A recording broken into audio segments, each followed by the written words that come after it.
Hello everyone, আমি স্নেহা চলে এসেছি একটা নতুন ব্লগ নিয়ে।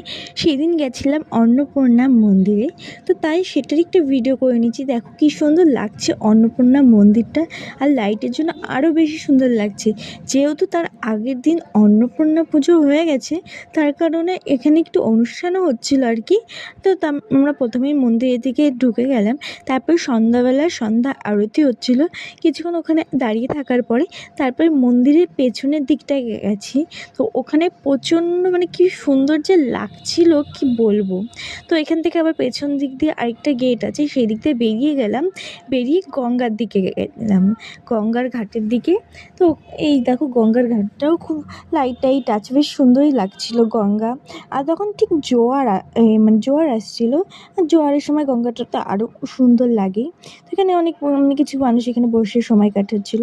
তার মাঝখানে এখানে একটা দাদা এক দিদি বসেছিল, মাঝে ওদের বেড়ালটাও দেখছি ওদের মধ্যে কি সুন্দর বসে আছে আর কি।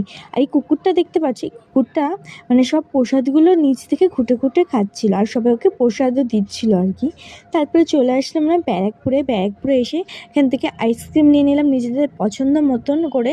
তো এখানে একটা ভালো সুবিধা, আমি যেই ফ্লেভার বলবো সেটাই দেবে আর কি, মিক্স করে।